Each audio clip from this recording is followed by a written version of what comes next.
What's up, friends, and welcome into Fantasy Pros, the fantasy football podcast. I'm Chris Welsh, and today we've got mid-round values, 5 through 6, 7 through 8, 9 through 11, all the mid-rounds. We're covering all of them, and we have got different tiers of players in those mid-rounds that you need to target with my wonderful guests, Pat Fitzmaurice and Scott Bogman in the house. Bogman, mid-rounds. Is this where the money is made in these mid-round values? I think so. And I like a lot of mid-round values this year. Picking through this, I actually got to the sheet first before Pat. So I feel like I threaded the needle of taking my guys and leaving most of the guys that he likes as well. So I was nicer than Pat has been to me in the past. So just want to remind him of that right here. Fitzy, did you notice at all, like some of the mid-rounds sometimes can have these dead zones? Like I think we talk about the dead zone running backs. They can kind of want to say like fifth or sixth round is probably a good spot where maybe they start to live. Did you notice any trends in creating some of these values positively or negatively? Another type of dead zone, a huge part of value that's going to kind of end up coming in with some of your names? They're usually zones, Welsh, where I don't know. I guess I have targets in every portion of a draft, but there are certain parts of the draft where things get pretty dry and arid. And I've maybe only got like one or two targets for a range of a couple of rounds, and I'm really praying I can hit on those guys. Otherwise, I'm drafting someone I don't really care for that much. So as mentioned, this is the true mid-round values, players that you've got to draft. And we've got 4 different sections. We've got the rounds 5 through 6, which I mentioned, 7 through 8, 9 through 11. And then the last thing is we are going to have a bold prediction guy, a guy that can jump multiple rounds of value, and each one of these guys have picked their player. So we got a whole bunch of names to get to. We're going to be jumping into it. Want to remind you guys with your drafts ahead here, obviously we tell you guys about all the crazy and awesome tools that we have, but one of the newest, most amazing things that we have got, and it really can set you up nicely for this coming weekend, is our real-time ADP. Because a lot of these sites out there, obviously you can go and you can track everything with us. You can do your mock drafts. The simulator can kind of help adjust all of this. But when you're into your leagues, sometimes their ADPs take forever to adjust, and you will see this has almost been called the Bill Krosky merit effect, like where he is going is not relative to what his ADP is. But with Fantasy Pros, we have real-time ADP with trends over the last 24 hours and 7 days. And if anything, you can go and check out that sheet,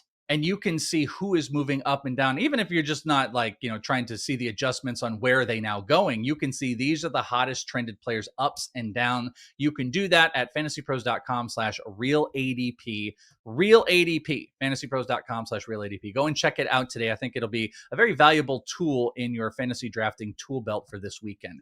Gentlemen, let's jump right into this. We are going to start with the best values in rounds 5 and 6. We're obviously using half point. That's kind of our baseline here. You guys can also check out the ranks and ADPs if you want to follow along a little bit. But these are rounds 5 and 6, best values, players that you've got to draft. Bog, who is the first player that you've got to draft in this section? Let's go with George Pickens in this group here. And there are a lot of wide receivers right here that I really like, but I think everybody knows George Pickens is the one that I've kind of laser focused on in this range. And this is because, look, as a Steelers fan, I think this is the one time we're going to lose one of these wide receiver trades where a guy is a cast off that has been an issue over multiple seasons, right? And really cries his way out of town. It's happened in Pittsburgh a bunch. Deontay Johnson out, and he's a loser. Seems like he's going to get cut by the Browns as well. Chase Claypool never did anything again in the NFL after leaving Pittsburgh. AB obviously went insane. So most of the Steelers generally win these trades, but this Pickens deal, I think, is at the peak of his career. He never got a chance to play with a good quarterback in Pittsburgh, right? It was Mitch Trubisky, Kenny Pickett, the ghost of Russell Wilson, and Justin Fields. Like, he has never played with a quarterback anywhere throughout his collegiate and NFL career as good as Dak Prescott. And he's never played with a wide receiver as good as CeeDee Lamb on the other side of him as well. Plus, we know about the weakness of the run game and the offensive line in particular for the Cowboys. I think they're going to pass this rock a lot. I think Pickens is going to draw a lot of man-ups with CeeDee Lamb being shaded on the other side. And I think we're going to see the best season that we've seen from George Pickens in his career so far. And I just think Dak is going to be able to make the best out of him. So I'm a huge Pickens stan, and right now, he is typically going. Or I'm sorry, I'm looking at points, but Pickens is wide receiver 28. I have him right in that range. Like Calvin Ridley, I would take ahead of him. Some of the guys in this range, I still like over him, but I just think he slips a little bit, normally to the 6, maybe even the 7 sometimes. And that is where I want to take advantage of that every single time I possibly can. The funny thing about Pickens I've noticed is I see like a onslaught of people being like, wherever you have Pickens, it's not high enough. Yet trying to find the place where you're taking him over some of these other guys makes it really difficult. Because I kind of agree with everything that you said. I think the offense is positioned really, really well for him, having a guy on his other side, Pat, as well. But like, how do you balance he should be being drafted higher versus actually pulling the trigger? Like, what's the line for you, Pat? Yeah, that's kind of it. I just don't really want to reach for him. But if he does fall into the zone where his ADP is, I do think he's a really good purchase. I just got him at 607 in a home league draft over the weekend and felt really good about it.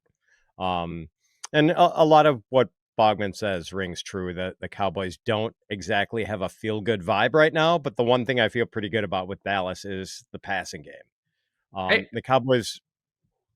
Well, I was just going to say, if Micah Parsons doesn't play with the team and sign, that defense might create a couple more offensive opportunities, Pat. Yeah, that's exactly it. I mean, the Cowboys are probably going to be at or near the top of the league in pass attempts because they don't have much of a running game and because their defense has gone to seed, especially if they can't get Micah Parsons back in the fold. Trade him for Trey Hendrickson, straight up. See what happens there. Get these guys signed and playing, for God's sake. Yeah, get them out there. All right, so we go from one wide receiver to another. This guy was actually just already mentioned, Pat. In these mid rounds of 5 through 6, this is a guy that you think is an incredible value. Bog said his name, so we are tagging a couple wide receivers. Who's your pick? Calvin Ridley. And I've kept waiting for Calvin Ridley's price to skyrocket. He was in low-end wide receiver 3 range for most of the offseason, but Ridley's price has really only crept up into mid-range wide receiver 3 territory. His Fantasy Pros real-time ADP is wide receiver 30, 68th overall, which puts him in the middle of the 6th round. Calvin Ridley is such a nice bargain as a 6th rounder. He's gone over 1,000 yards each of the last 2 seasons. Last year, he had Will Levis and Mason Rudolph as his quarterbacks, and Ridley still managed to average 1.86 yards per route run, a very good number. And now Calvin Ridley's new quarterback is number 1 overall draft pick Cam Ward, who averaged 9.5 yards per pass attempt last year in his final year at University of Miami, Florida, and threw 39 touchdown passes. Ward is an aggressive downfield thrower. He's not a check down artist. That's good for Ridley. And Ridley sits extremely high atop the Titans target totem pole. Try saying that 3 times fast. There just aren't any other established pass catchers in Tennessee, like none. So Ridley could finish with one of the highest target shares of any NFL receiver. Barring injury, it seems almost impossible for Ridley not to turn a profit on his current price. Now, I'm not going to try to say that once, Pat. Boggs, what do you think about this? You said you would take him over your guy. What is your take, obviously, on Calvin Ridley being a positive, but do you think he's like a slam dunk mid-round value? Yeah, I think I have both the guys that Pat is taking here over my guy, George Pickens. But that's why I like this range right here. So I think you do get a little bit of separation. And I think after the Calvin Ridley and a lot of these number 1 wideouts, you're going to get just this glut of, who I can take anyone from. Like, I have a group of 28 down to like 42. That's a tier to me that I think are just awesome wide receivers. Now, Pickens is at the top of that. A lot of times I see him float towards the bottom, but I love this pick of Calvin Ridley. I mean, I think there's 2 things here. Number 1, he's an undisputed number 1 target on this team, right? There's no one else that is going to come close to him in targets on this squad at all. So he's by far and away a number 1 target, and we've seen what that has done for a guy like him in the past. And Cam Ward is a deep ball specialist. He throws a deep ball incredibly well. So Ridley is going to make the most of some of those opportunities where Will Levis just could not get him the ball at all last year. And I think I've said this about the Titans offense in general, but this is the rising tide lifts all boats. Cam Ward coming here makes every single offensive option way better in Tennessee this year than it was in 2024. And that goes double for Calvin Ridley because he's going to lead this team by in targets by a wide margin. Let me ask you guys about this question with these two players. Pat, if Calvin Ridley and George Pickens were your 2 and 3, would you be okay, or do you think you maybe messed up at wide receiver if one of them had to be pushed to a 2? Is the inherent value, the intrinsic value of these players that they are wide receiver 3s? So would that be something you could do, or do you think you messed up? No, I'd be good with that. And, hopefully my 1 is a top 10 guy, but I would be okay with those guys as 2 and 3. Yeah, I like my 1 to be a top 10 guy and a good tight end. Okay, I would have gotten my RPV at tight end. Maybe you could pull that off. I think ideally here, your wide receivers, let's say Nico Collins, and then let's say you get Trey McBride in the back, and then it's maybe a running back, and then another something. I guess probably another running back. So then 5 and 6, rounds 5 and 6, you're now getting Calvin Ridley and George Pickens. So I'm trying to think of what those running backs would be. Maybe it's Ken Walker you got in the 3rd, and 4th is, throw James Conner. I don't know, just throw that out there. So now your team is Nico, McBride, who did I say? James Conner with Ken Walker, and then now you're getting Pickens and Calvin Ridley. So that's a checkoff cosign. Yeah, especially if Trey McBride is my tight end. Absolutely. Okay, so both of you checking that off there. Okay, so a couple good mid-round values there. We're not done. We're sticking in rounds 5 and 6 with 2 more players. But first, it's time for you guys to get in the game. Best Ball is live at DraftKings. $15 million is on the line with real stakes and real excitement. Best Ball is the biggest fantasy contest at DraftKings. We're talking a $15 million guaranteed prize pool with 2 millionaires being crowned for first and second place. Play season-long fantasy football at DraftKings, the DraftKings way. With Best Ball, there's no waiver wires, no roster management. You get bigger rosters so injuries won't end your season. Just draft your team and you're set. And if a shot at winning a share of $15 million isn't enough to get you excited, check this out. DraftKings is offering everyone a draft one, get one special. Your $20 entry fee scores you a bonus ticket. So download the DraftKings app and use code FANTASYPROS. That's code FANTASYPROS for all customers who enter the NFL Best Ball 15 Million Millionaire Contest to get a bonus ticket and get a shot at being crowned one of 2 millionaires only on DraftKings.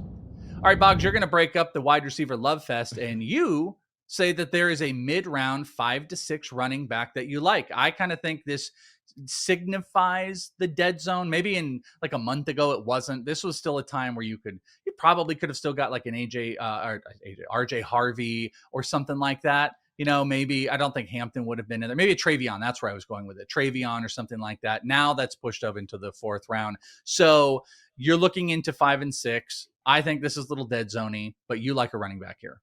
Yeah, honestly, when I looked, Travion was 49, so I technically could have taken him, but I know he's also one of Pat's favorites, and Pat is a little more insane on Travion Henderson than I am, so I thought maybe he would take Henderson. So I left him Henderson. He didn't take him, but I think that's right because I think the helium is probably I don't think you're getting 4th round. Yeah, real-time ADP is probably showing that he's one of those guys that 100%. Moves out.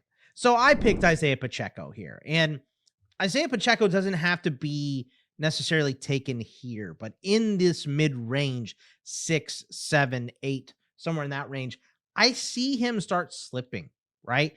And I have him at 26. I think his ECR is actually higher than that at 25, but in a lot of the drafts that I do, Aaron Jones is still going ahead of him. Tyrone Tracy, because of Scadaboo's injury, has gone above him.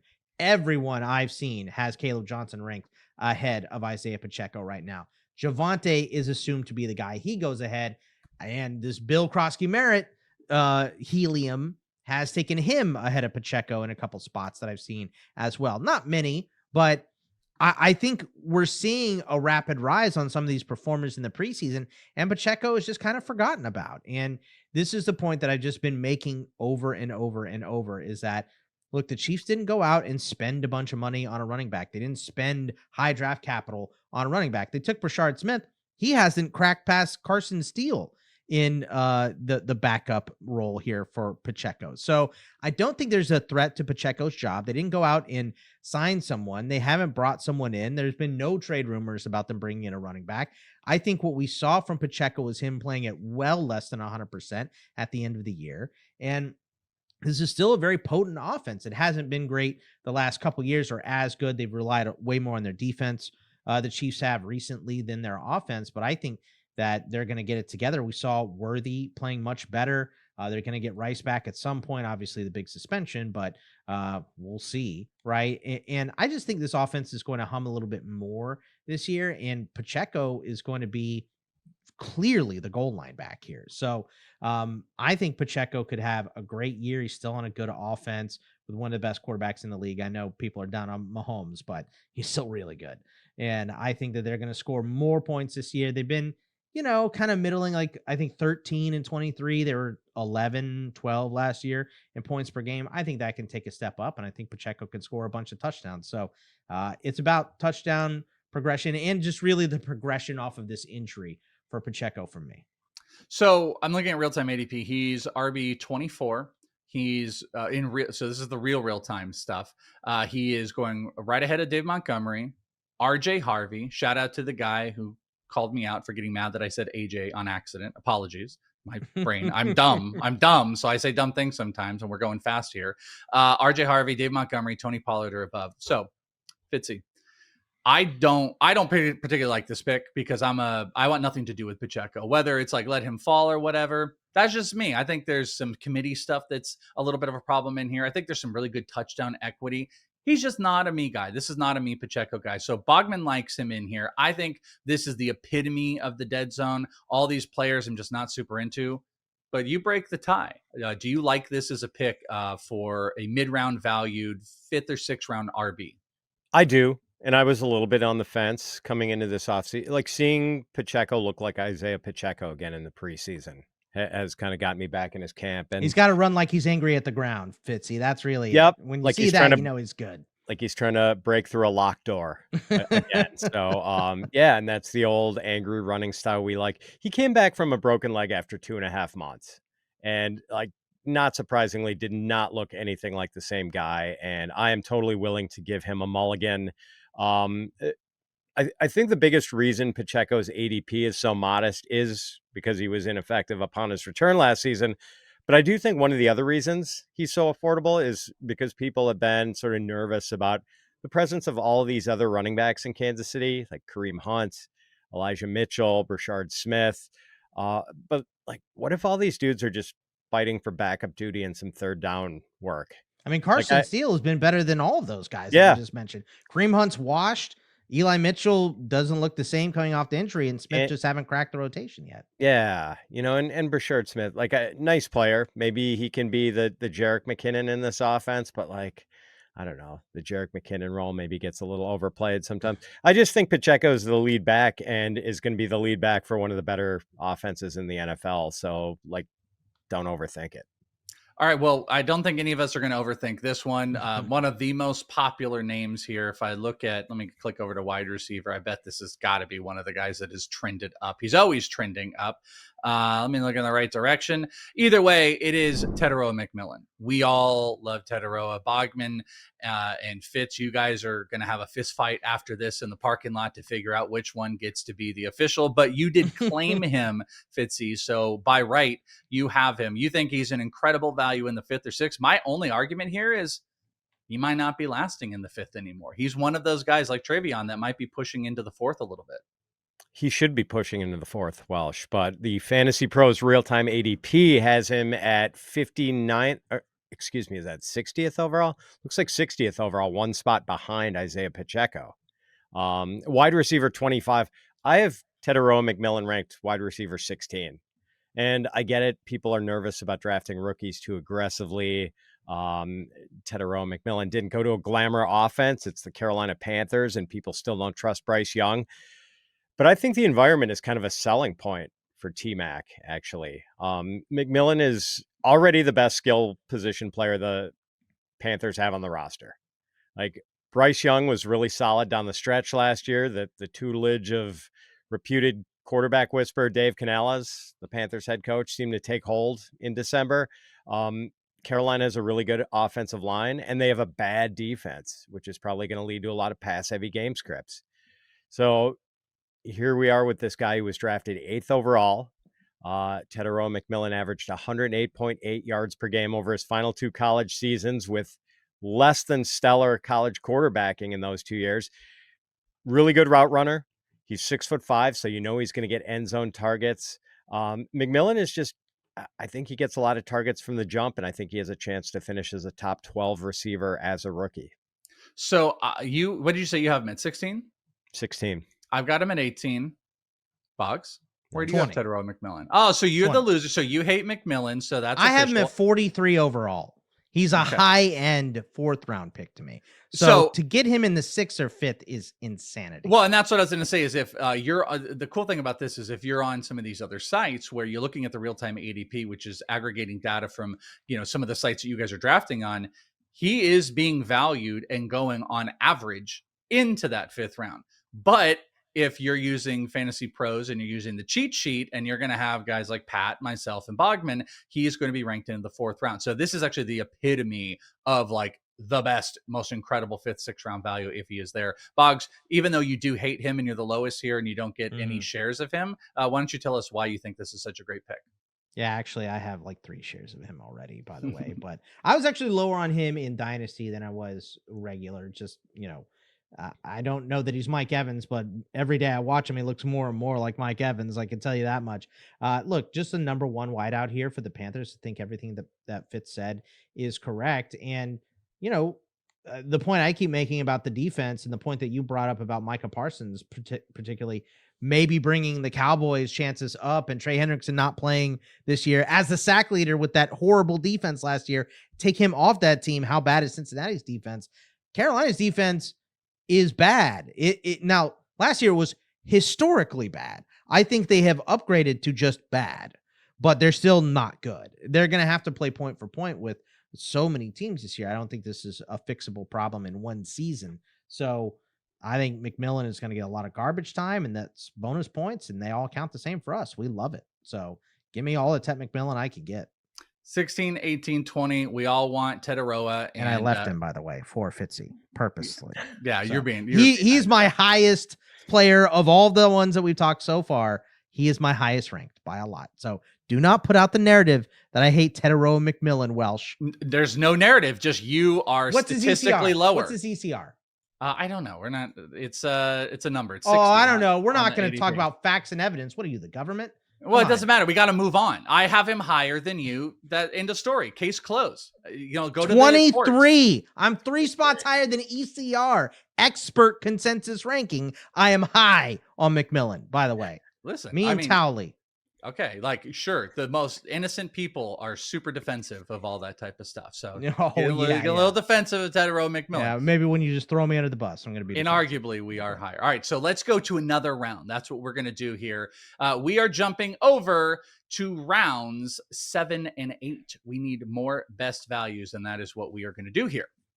Kicking off, Bogman, you get to kick off with a player that I love, and not trying to be a complete homer, but listen. He's the number 1. He's going around 7 or 8, and you have identified him as an incredible value that you've got to draft. So let's hear about this 49ers wide receiver. Yeah, no saving this guy for Fitzy. Ricky Pearsall has been gradually rising up everyone's board. And I just think he has to. Who is catching the football? Who did you guys just trade for? Sky Moore? The remnants of Sky Moore you guys just traded for? Who all is going to even be playing come week 1 for this Niners team? They better have Christian McCaffrey back for a lot of the season, because this went from a net positive, oh, look, Brock Purdy is this game manager guy, to he better be making it happen, because Jennings looks like he might start on the pup. Ayuk is definitely starting on the pup. And you have old Christian McCaffrey and old George Kittle leading this. So we need a little youth. We need an injection of youth and deep ball catcher. So Ricky Pearsall here, I think, is going to come at a massive value. And all the projections that I have seen have him somewhere in the neighborhood of 60 catches, 900 yards, and like 3 or 4 touchdowns. I think he is going to whoop those numbers. I think he's going to have closer to 75 to 80 catches. I think he's going to have over 1,000 yards and the touchdowns. I mean, who knows if he becomes one of Brock Purdy's favorites. He can make big plays. He's great with the ball in his hands. He's a good route runner, and he's dealt with some horrific quarterback play in his collegiate career as well. Anthony Richardson was a dude throwing him the ball, made him a first-round pick. So I really like Ricky Pearsall. I think the fact that Debo is gone, the fact that Ayuk is not 100%. Jennings is hurt now as well with this calf thing. Might have to start on the IR. It's getting uglier by the day in San Francisco as far as pass catchers go. And I think Pearsall is a guy that is looking to absorb so many targets. All the projections have him around 100 targets and 60 catches. I think that's going to be closer to 120 targets and closer to 75 catches. And with what he does with the ball, that's going to be well over 1,000 yards. And this is a guy going in the 6th, 7th round right now, 7th or 8th, actually, even here. So I think he's just coming at an incredible value. And this is why you wait to take some wide receivers. There's guys down here like this.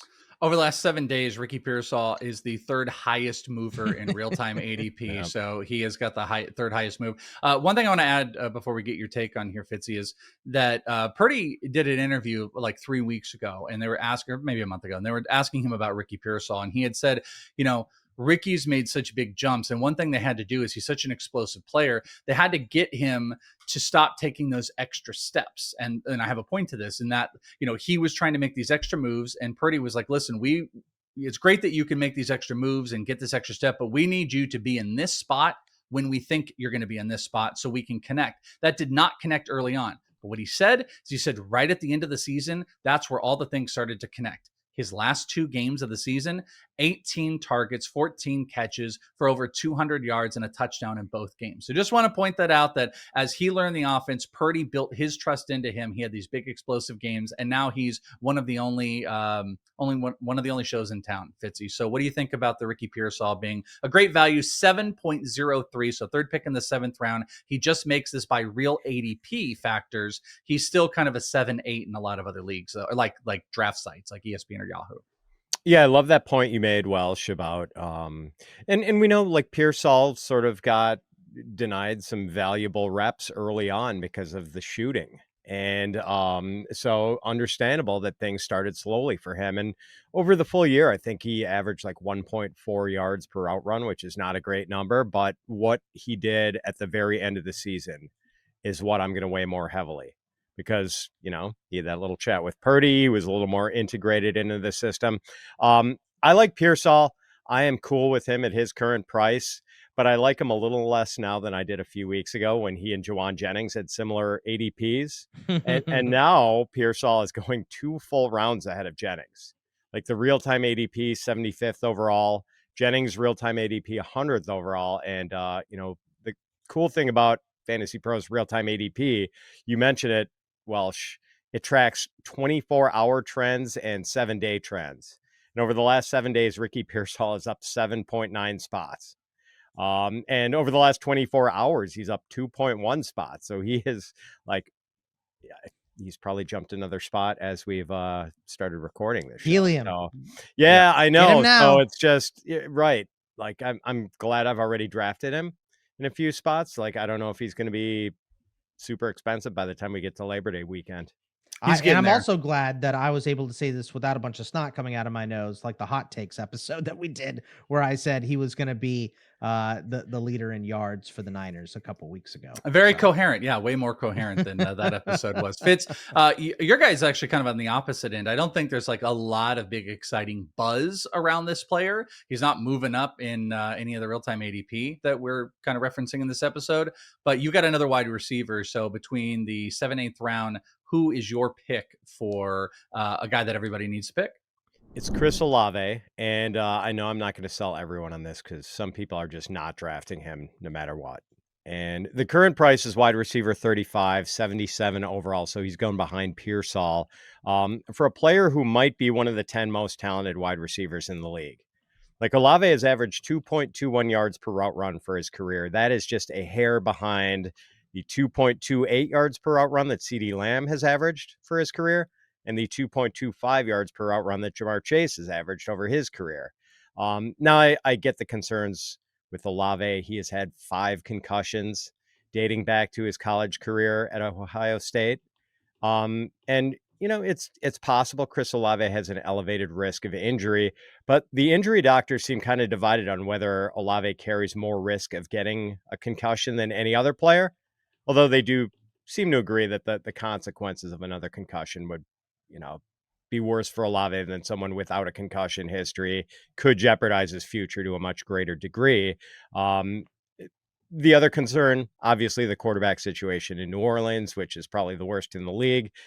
But even the worst passing games in the NFL usually generate 3,000 passing yards in a season. And it's not like Spencer Rattler and Tyler Shuck can't throw a spiral. So Olave is wildly talented. He's going to get a big target share. Saints head coach Kellen Moore has been using Olave in the slot quite a bit in the preseason. I love that for Olave, especially with the QB questions. Slot usage should help Olave generate some real easy catches off easy throws. So I'm here for the deep discounted Chris Olave.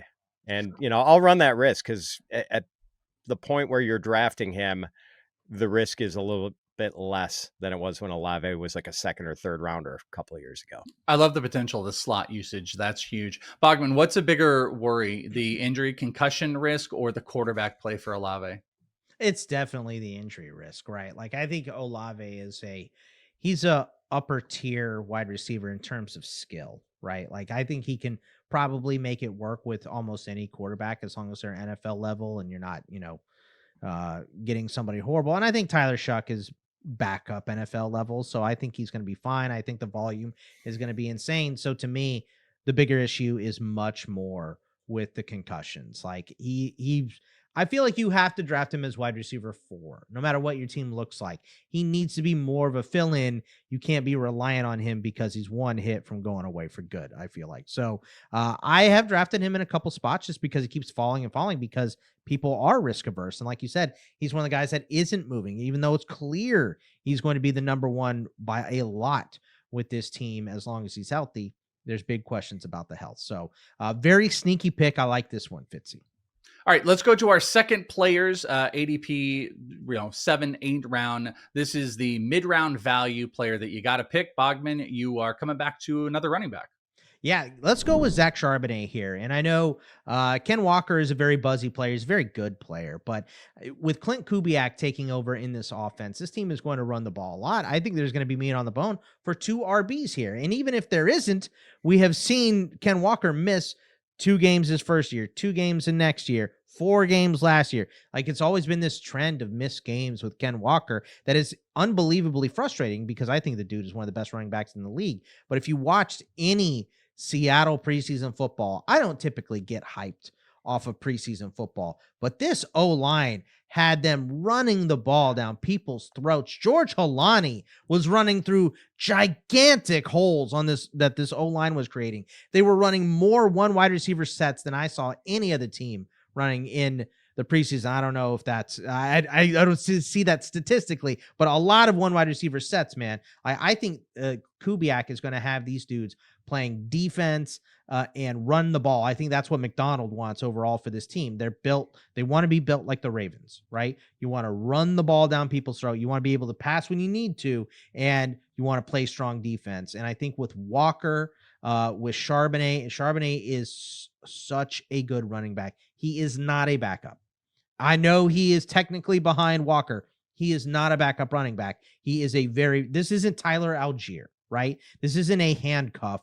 This is a back that holds standalone value. And I think you can get him as your RB5 right now, 4 in a lot of leagues. That is fine. When Zach Charbonnet picks up the volume, he is going to be a top 15 RB, no doubt to me, if he picks up that volume. So there's balance in there that shows that he is going to have value standalone, and there's a ton of upside if there is a Walker injury that keeps him out for multiple weeks. So Charbonnet is going to be on my bench in almost every single draft. Yeah, that's interesting. I was actually going to say, it might be more Algier because Algier is he's talented. They call him a 1B. He's going to get run, but there's just going to be more usage for Charbonnet. The separation is so big. My point is that the separation is so big between Bijan and Algier. It's not between Walker and Charbonnet. That's even though Algier's a good backup, he's not anywhere close to Bijan. Fitzy, is there a path where Charbonnet has fantasy relevance without, and when I say fantasy relevance, I mean real fantasy relevance. Like you're starting him at flex, maybe even RB2 without Ken Walker getting hurt. Yes. I think the Seattle run game is going to be that good this season. And there have been a lot of shows. In fact, some people are probably sick of hearing me talk about this, where I've mentioned the historical success of running games orchestrated by either Seahawks play caller Clint Kubiak or his dad, Gary, in tandem with offensive assistant Rick Dennison. We are talking going back to Denver in the mid 1990s to mid 2000s with Terrell Davis, Clinton Portis. After that, it was Arian Foster. When Gary Remember Olandis Gary was good for a year? Yeah, these one-off seasons from Olandis Gary and Tatum Bell and Ruben Drones. Arian Foster, when Gary Kubiak was the head coach in Houston and Rick Dennison was the OC. So yeah, and then Seattle told us they want to run the ball by drafting Gray Zabel, who already looks like one of the best run blockers in the league. Like it's like offensive Robbie line Oots too. Robbie Oots, the 270-pound fullback from Alabama. Exactly. They are fullback / offensive lineman. Yes, yeah. a sixth lineman. They're saying they want to run the ball. Kenneth Walker's the lead back. He's been hurt a lot. So Charbonnet has let's see, last year he averaged 3.35 yards after contact per carry, which is phenomenal. And when Kenneth Walker got hurt last year, Charbonnet had a pair of 2 touchdown games, one against the Dolphins, one against the Cardinals. He's also been a really good pass catcher, 75 receptions over his first 2 NFL seasons. So yeah, there's a lot to like here. He is, and even if Walker stays healthy, I think Charbonnet has some standalone value. Well, we got a tight end that's going to make this list, and it's an interesting range. We're sticking into 7 and 8 round, and you're looking at the ADP. This is a name that actually might not have been what people would think when you start going through these names. But real time ADP, your tight end Fitzy is now the 8th tight end on our ADP. So again, it wasn't even necessarily, I just want to point this out. We weren't like meaning to plug the real-time ADP throughout this entire thing, but it's just so relevant. The final big weekend, this is the last big weekend. I think this is really relevant. So, apologies if you think there's it's fun. It's fun to do the real-time ADP, but this guy has moved to 8 on that list, and that might not be in a lot of people's minds. So let's hear your mid-round tight end value. Right. Tucker Kraft, a guy who was going like tight end 11 earlier in the offseason and is getting a little bit of steam. 50 catches for 707 yards and 7 touchdowns last year. It's possible he was just getting started. The Packers have this muddled situation at wide receiver. Jaden Reed has been pretty good, but he hasn't really been a high volume target earner. And now he's hurt at the moment. We don't know if first round rookie Matthew Golden will be good. Positive camp reports, we just don't know yet. And we do have a pretty good idea that Romeo Doubs and Dontavian Wicks are just a little more than warm bodies. And Christian Watson is probably going to miss half the season after tearing his ACL last year. So Tucker Kraft, 70 targets last year, could get closer to 100 targets this year unless the Green Bay receivers perform much better than expected. And Kraft is good. He averaged, this is not going to repeat, but he averaged 9.3 after the catch per reception last year, which is just insane. Again, unrepeatable, but it just goes to show that Kraft does have a little bit of that George Kittle juice after the catch. And Kraft is going late in the 7th round. Like, that's pretty solid value for a tight end who I think has top 5 upside. So the only problem I have with this is, like, if I get one of the top guys, there's a tier of guys that are kind of near the bottom that I want, but I want the lowest cost of them. And that collection is like, I think Andrews falls in there, Kelsey falls in there, Kraft, and Ingram. Kraft was always the last of all those players, so that's why my shares are high. That's now turned to Ingram. Evan Ingram has fallen down to 10 on that list, and Kraft is just going a little bit higher. But Boggs, what do you think do you think in the 7th or 8th, Kraft is actually still a value? Very much so. Okay. And he is, I have blabbed. I think there are a lot of tight ends to like this year, right? There's a lot with upside, which I have one here. We'll get into that in the next grouping as well. But Tucker Kraft is such a good value. I'll have a little more on Tucker Kraft a little later in the show as well. So before we get to rounds 9 through 11 with some upsides on our bench, let's talk about our friends over at Novig. Dominate your fantasy draft with Fantasy Pros Premium, now available free for 6 months when you deposit and place your first trade on Novig. This is the easiest way to get access to our fantasy tools all season long. Get access to our best draft and in-season tools for free thanks to our friends at Novig. Go to fantasypros.com/premium to get started. That's fantasypros.com/premium. All right, rounds 9 through 11. These are kind of your benches. Maybe there's a flex start that's flowing in there. And you guys have each got 2 of them. So let's start hitting them. Bogman, you are going to jump into the tight end race. So this is not going to be Tyler Kraft, though, as you said. We're going to talk about him a little bit later. This is another very popular guy who's moving up boards. Who do you got? Yeah, it's Tyler Warren. And look, there's something to be taken advantage of my idiocy here. I was the one that thought that Anthony Richardson was primed to take this role. I think it's kind of dumb that this regime would not start him as the 4th overall pick. Fitzy and I agreed on this ad nauseum. I won't beat that dead horse here. But the fact that Daniel Jones is starting means that the pass catchers rise a little bit. Everybody, I feel like. Maybe the deep guys, Alec Pierce and Adonai Mitchell, maybe not, those guys. But I feel like everybody else takes a little bit of a bump because we have a better passer here in Daniel Jones, which is a low bar, but Anthony Richardson was just miserable last year. I think Josh Downs and Tyler Warren are just so undervalued right now. Tyler Warren is my guy here. Last season, he was second in everything because Harold Fannin had such a crazy year and set all kinds of tight end records. But listen to these from Tyler Warren last year at the collegiate level. Second in tight end targets, second in tight end receptions, second in tight end yards, third in tight end receiving touchdowns, second in tight end receiving grade, second in tight end hands grade, second in yak, third in yards per route run, fourth in contested targets, third in contested catches, second in missed tackles forced among tight ends, and second in tight end first down catches. He runs the ball at the goal line as well. He can throw the ball because he played quarterback in high school. This dude can literally do everything on the field. He's a Jeremy Shockey clone with more options to score for you. So I think Tyler Warren is going to be a stud. I think he's one of the rare tight ends that jumps in and is good from the jump. You saw in the preseason the insane usage of him from the very first game where he was just getting all kinds of targets. I think he's going to be a top 5 or 6 tight end in terms of targets this year.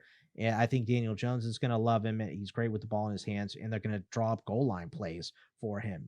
There's just not a lot of downside to drafting Tyler Warren right now. Pat, if you miss on Tyler Kraft or Tucker Kraft is the names are going to, we're talking Tyler Warren. If you miss on Tucker Kraft, are you targeting Tyler Warren? Yes, I am. And I would rather have him than Evan Engram. Welsh, you got to get on board with this. Engram's going to lose some snaps to Adam Troutman, who is like Sean Payton's run blocking pet. And Tyler Warren, Bogman just said that Tyler Warren and Josh Downs are undervalued. He was half right. Tyler Warren is undervalued. And Tyler Warren is going to nuke Josh Downs' fantasy value because he is going to command a big share of these short area and intermediate range targets, which is kind of where Josh Downs lives. So, I think Warren is a big problem for Downs in fantasy, and Warren was just such a monster at Penn State. And, some people might wonder why he was kind of a one-year college wonder. Well, were some other pretty good tight ends there, Theo Johnson and Brenton Strange sort of blocking him. But last year, Tyler Warren, I think it was 8 touchdown catches, 4 touchdown runs, and 1 touchdown pass for Penn State. He really is a do-it-all guy, and he sells popcorn in the stands at halftime. I think he's going to be a weekly must start. And, by all accounts, he's had a phenomenal training camp, pretty much picking up where he left off last year for the Nittany Lions. I think he's really good. At the start of the process in Dynasty, I had Colston Loveland ranked ahead of Tyler Warren. I just couldn't justify that anymore. I think Warren's going to smash from the get-go. All right, Pat, you've got a oldie but a goodie here for your rounds 9 through 11. Probably more justified as a bench guy, but this guy really is maybe floating around in flex, especially in full PPR. Who's a player in the 9 to 11 mid-round value that you have got to draft? Austin Ekeler, who has been one of my most frequently drafted players this year. As fun as the Ja'Cory Krosky Merritt mania has been, I tend to think Ekeler is going to be the most valuable fantasy asset in the Washington backfield. He's going to play on passing downs. He's just going to own the passing down work. He's going to own the 2-minute work, and he's probably going to get some early down work too. Ekeler plays in this exciting up-and-coming offense with Jaden Daniels at the controls. And Ekeler was really productive when healthy last year. He scored double-digit PPR points in 8 of his 12 games, averaged 4.8 yards per carry on the ground, 8.9 yards per target, and 1.69 yards per route run as a pass catcher. Those receiving numbers are just insanely good for a running back. Those are like wide receiver numbers from a running back. Don't see that often. So Ekeler still has juice. I think he's like the ideal 4th running back in fantasy, and he's actually my 3rd running back in some leagues. I'm with you on that one. I've got him into the high 30s right now. I just think he's a great play, and then he goes even up more in like full PPR. Boggs, what do you think about Ekeler? I feel like you and I have had these conversations that maybe you're not like as enamored or anything like that with Ekeler, but there's multiple scenarios. Ekeler eats, Ekeler doesn't do anything more, and now, you know, what everybody's projecting on the Chiefs running back core becomes what the Commanders are, and it's just this rotation of Krosky, and then you've got Chris Rodriguez, Debo gets in there, and it's just really messy. Like, what side do you go on with the Austin Ekeler stuff? Yeah, I'm lukewarm on him. I feel like, what is his ECR? I feel like I'm higher on ECR than most. I have him like in the 40s, but I'd still rather have Bill Krosky Merritt in this backfield. But I do think that people, like, we see this hype for Bill Krosky Merritt, and people just forget about Austin Ekeler. So he's just available for you at the end of your draft. And there's definitely the world where Ekeler gets way more touches than Krosky Merritt, right? Like, that could easily happen. Now, you know, he has talked about not wanting to have as many touches or a ton of touches at this late stage in his career. That concerns me a little bit. The fact that he's not a goal line back concerns me a little bit. But if you're in a PPR league, this guy is still sitting there around, round 8 or 9. Like, he is just an easy grab and stash, an easy bench player that has upside for more touches, because we don't really know how this backfield is going to sort itself out throughout the season. So right now it looks pretty, C-Rod 1-2, Ekeler on passing downs, Bill mixed in on wherever. That's what it looks like right now, but it could easily be Ekeler is the leading guy and Krosky Merritt's the 2. Chris Rodriguez goes away. He's not like a special talent. Yeah, and Ekeler is number 3 on the real-time ADP and movement up over the last 7 days. Krosky's number 1, kind of course, but Ekeler and Bill Krosky Merritt, 3 biggest risers on that list. So awesome. Yeah, you have something else, Pat?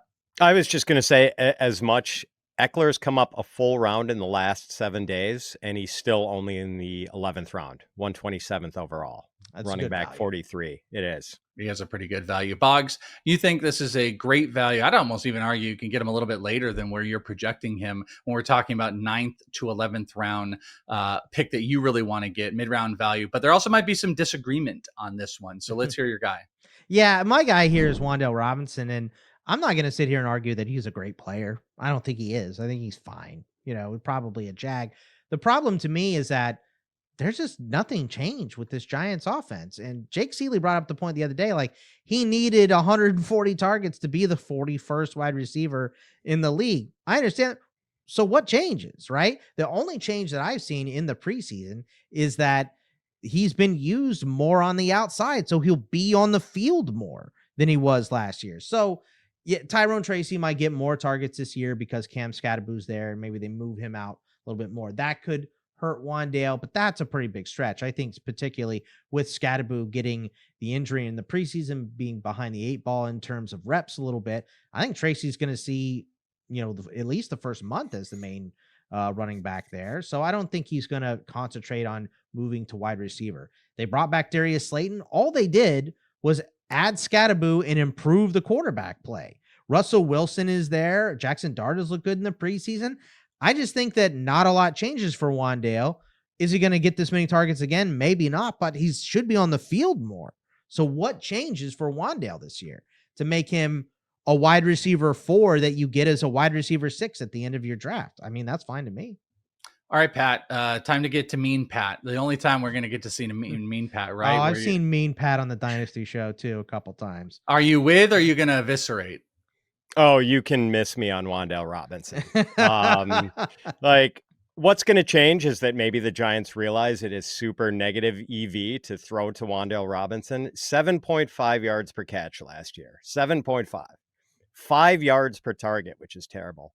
1.21 yards per route run, also terrible. Average depth of target, 4.8 yards. These are just empty PPR calories. There is zero upside here. I have no interest in rostering Wan'Dale Robinson. Like, I want someone with upside in these rounds, and there is just none here. I'm always happy when someone else takes him in the drafts I'm in.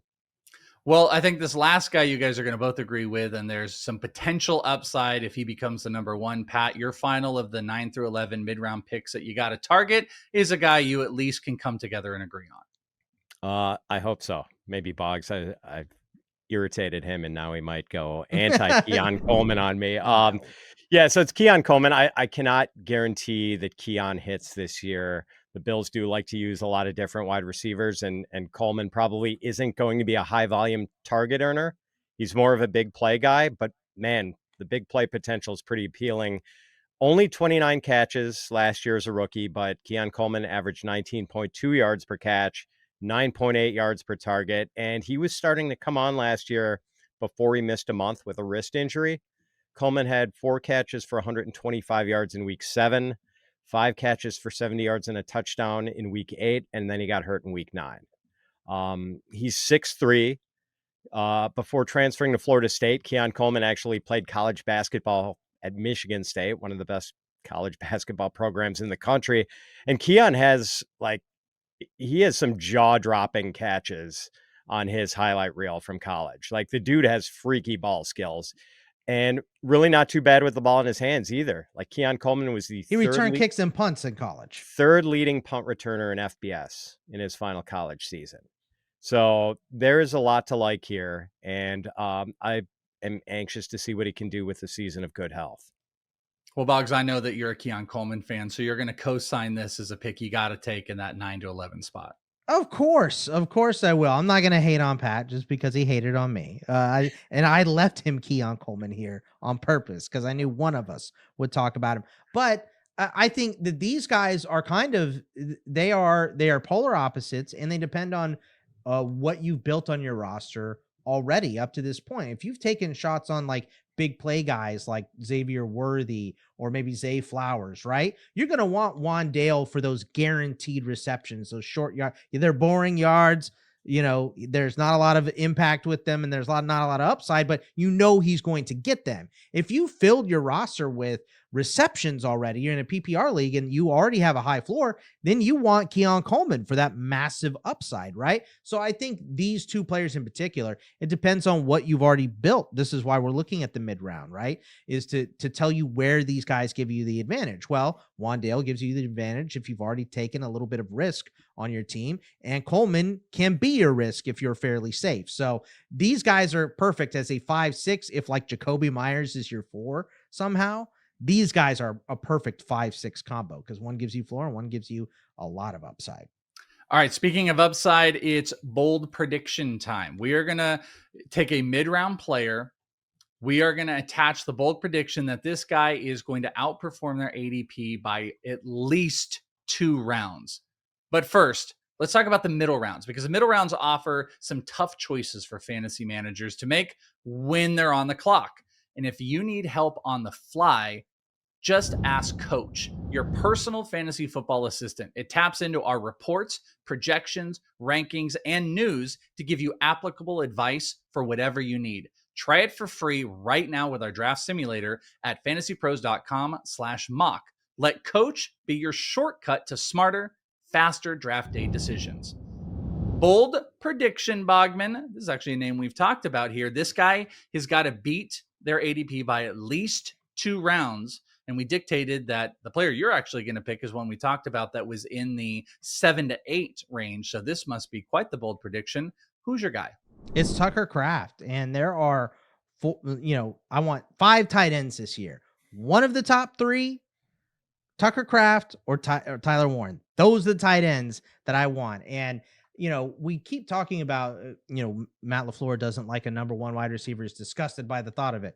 Well, he likes a number 1 tight end, and it's Tucker Kraft. Tucker Kraft at the end of the season was like a 96% snap share guy the last month, right? That is the dude that is going to be on the field with Jordan Love every single snap, play in, play out. And last year, these numbers were just ridiculous. First in yak per reception, 9.3, tied for first in missed tackles forced among tight ends, third in yards per reception, fourth in receiving touchdowns, fifth in yak overall among tight ends. And I think this is just going to go up this year with Jordan Love being, somewhat healthy coming in. I mean, healthier than getting hurt in that first Brazil game last season. And, there are questions among the wide receivers in Green Bay and what's going to happen there.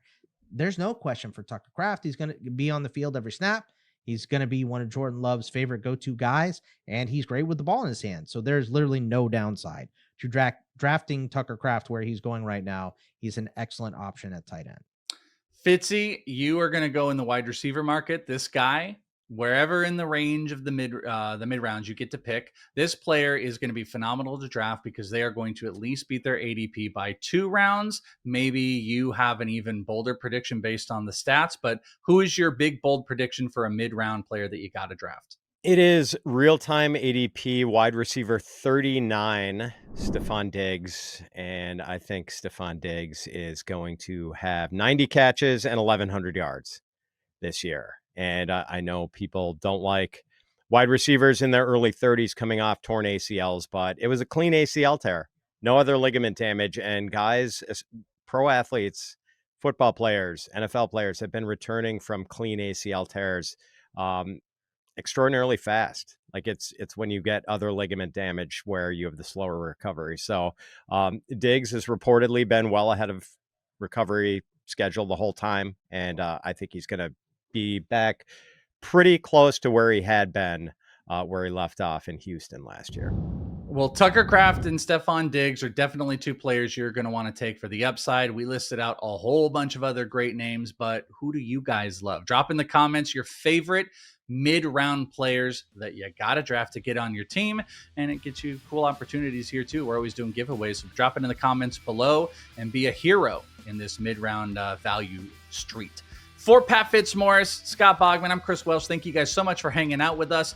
Good luck in your drafts this weekend. It's crunch time for all of us, and we're here for you. Whatever you need right here at Fantasy Pros. We'll talk to you next time.